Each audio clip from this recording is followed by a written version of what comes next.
Mas antes da gente falar da corrida do Max, ou dentro do assunto da corrida do Max, eu queria te colocar uma questão.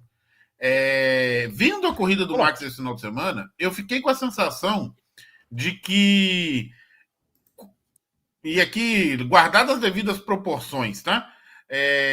Me parece que Ferrari, Mercedes, McLaren, a Red Bull e talvez até mesmo esse final de semana, talvez até mesmo a Williams, se faz a primeira curva na frente, não pega mais. Não quer dizer que vai ganhar com a mesma facilidade que pareceu a corrida do Max Verstappen.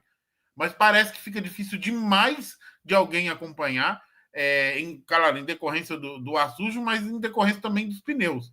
Eu não sei se a minha percepção está equivocada ou se parece que as coisas estão andando mais ou menos para esse caminho mesmo. Pois é, Carlos, assim, tem os dois lados da questão. Vamos lá, a gente tem que analisar o Grande Prêmio de Imola da maneira como ele foi. E ele foi diferente do Grande Prêmio de Suzuka, por exemplo, onde ele teve um resultado, digamos, parecido, mesmo vencedor, mas a corrida foi diferente. Sim, o que você está dizendo procede. Né? A questão do ar sujo ali, ela é um fator muito, digamos assim, provável para o que aconteceu do Piastri, que a gente acabou de falar. Né? Do cara ter que parar na volta 11. Né? Por quê? Porque o cara desgasta o pneu. Aí alguém vai dizer, pô, mas a McLaren desgasta o pneu? Vamos lá. A McLaren é boa em preservar o pneu?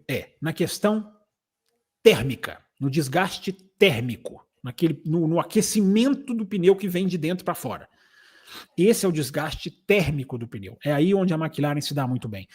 Em Imola, não foi esse o nome do jogo.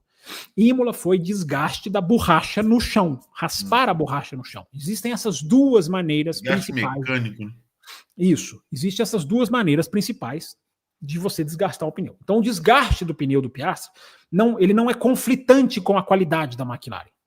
Embora já tenha gente se perguntando, né? Será que os dutos de freio da McLaren, sobre os quais eu falei semana passada, eu não me lembro se foi no Além da Velocidade ou se foi na live pré-corrida, os tais dutos de freio da McLaren, dados como o segredo da McLaren, dados por muito como o segredo da McLaren. Será que eles só funcionam no ar limpo? Será que no ar sujo eles funcionam muito menos? Claro que todo duto de freio trabalha melhor no ar limpo.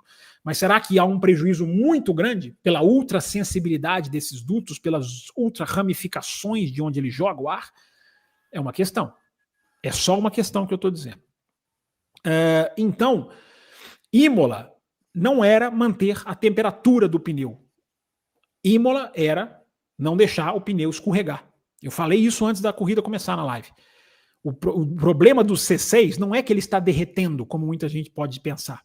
O problema do C6 é que ele escorregava demais. O pneu vermelho, C6, o pneu novo. Né? O pneu que foi, digamos, quase que improvisado para Imola. Então, Carlos, isso é importante dizer. Agora, o mais importante de tudo, eu acho, o mais importante de tudo, é que a gente tem que analisar Imola diferente do que a gente viu em Jeddah, em Suzuka. Não foi, Carlos, você tem razão que a questão da primeira curva continua sendo vital. Mas nessa prova, não foi exatamente isso que, digamos assim, matou a McLaren. Não foi só isso. Claro que isso matou a corrida ali do Piastri, perdeu para o Verstappen. Mas dessa vez, não foi o caso de um piloto com o carro os pilotos do carro mais forte versus o melhor piloto do carro mais fraco. Pela primeira vez nesse ano, a gente tem evidência, analisando a corrida, de que a Red Bull era tão rápida ou até melhor do que a McLaren. Nesta corrida. É diferente de Suzuka, onde a posição da pista definiu tudo. Imola não foi, é claro que a posição da pista foi importante, principalmente no primeiro stint Verstappen versus Piastri. Dessa vez, a McLaren era tão ou mais rápida, a Red Bull era tão ou mais rápida do que a McLaren. Daqui a pouco nós vamos entrar na questão da diretiva técnica lá. Na informação que surgiu, a gente vai rebater isso. Mas o fato foi esse. Eu vi né, muitas análises, até o café ontem, não, porque o Verstappen lutando contra... Não foi o caso neste final de semana. A Red Bull era tão rápida quanto a McLaren. A prova, você sabe qual que é a grande prova disso? Na hora que o Norris está em segundo e o Verstappen está em primeiro, o Verstappen está ali uns 10 segundos do Norris. Eu não lembro se foi antes ou depois do safety car virtual. Mas ele está ali, ele passa o stint inteirinho a 10 segundos do Norris. O Norris não consegue se aproximar do Verstappen. Diga, pode falar. Desculpa. E não, quando tem o safety car real, a facilidade com que o Max abre das Exatamente. McLaren de novo... Muito bem lembrado. Exatamente isso. Então, este final de semana foi diferente. O que isso representa é outra discussão. Por que disso é outra discussão. Mas, dessa vez, a McLaren não tinha resposta contra a Red Bull. Não tinha. Talvez até, nunca vamos saber isso, mas talvez até, se o Piastri fizesse a primeira curva na frente, talvez até ele podia perder a corrida. Tendo 2 paradas, se o Verstappen tivesse embutido e conseguisse preservar os pneus, que a gente não sabe por causa do ar sujo. Claro, então estou respondendo a sua pergunta. Claro que a posição de pista é importante, eu falei tudo o que falei do Piastri, né, no comentário inicial. Não pode subjugar na Fórmula 1 de 2025, não, eu não vou jogar tudo na primeira curva porque eu ganho lá na frente. O que aconteceu em Miami é exceção, cara, não é regra. Sim. É exceção. Só que dessa vez, Carlos, por várias questões, por características da pista, vamos lá, falar da Red Bull. A Red Bull, de novo, melhora da sexta para o sábado de maneira 880. É impressionante, muda da água para o vinho, como diria o outro. Que indicam várias coisas, né? Um problema de correlação realmente muito grande, os caras chegam perdidos na sexta-feira. Indica o contrário também, uma equipe de engenheiros de pista muito competente, mas muito competente, para conseguir botar o carro nos trilhos. Aí alguém pode falar, não, mas eles estão escondendo o jogo. A questão não é, claro que eles correm com menos, assumidamente, o Helmut Marko já falou isso, eles põem muito menos giro de motor na sexta-feira. Isso é um fator, mas não é que a Red Bull fica para trás no tempo de volta da McLaren na sexta-feira, é o equilíbrio do carro. O carro é muito desequilibrado na sexta-feira, muito, sempre difícil de guiar. Desculpa te interromper, mas eu não lembro se foi na sexta ou no sábado, até acho que foi no sábado de manhã, tem uma hora que o Verstappen vai fazer a curva 1, se eu não me engano, e ele erra, não. Ele não consegue fazer do jeito que ele queria e ele soca o volante.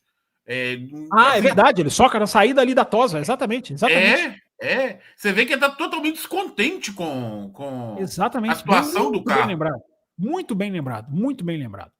Então, assim, Carlos, a Red Bull trouxe atualizações, a McLaren também trouxe atualizações. O que isso pesou, a gente não tem como dizer com uma corrida só. Os carros tinham atualizações. Não havia o desgaste por temperatura dos pneus, como eu acabei de falar. Esse é um diferencial da McLaren. Em Imola isso não existiu. Isso não foi um fator. E aí a gente tem uma questão que está batendo muito nesse ano de 2025, que é pistas com curvas de alta, pistas de alta velocidade, ou com muitas curvas de alta velocidade, a Red Bull está sempre bem. Então é o caso de Imola, era o caso de Jeddah, é o caso de Suzuka. As pistas em que tem curva de alta, a Red Bull está sempre indo bem. Nas curvas que não tem, nas pistas que tem curva de baixa, a McLaren nada de braçada. Ou seja, Mônaco, se seguir essa tendência, não tem para a Red Bull. Não tem. Aí se tivesse a Red Bull desafiar, aí a gente começa a trazer a análise das atualizações. Então o próprio Verstappen falou, Mônaco, eu não espero que vai ser não vai ser fácil. I don't expect it to be a lot easier. Eu estou lendo aqui na minha frente a anotação que eu fiz aqui do Verstappen. Não espero que seja fácil para nós em Mônaco. O próprio Verstappen disse isso. Então é aquilo que eu sempre falo, Carlos, são as pecinhas do quebra-cabeça. Mas é importante as pessoas entenderem. Dessa vez não foi um pilotinho com carro mais fraquinho superando as duas McLaren. Não, dessa vez foi a McLaren não tendo velocidade para pegar a Red Bull.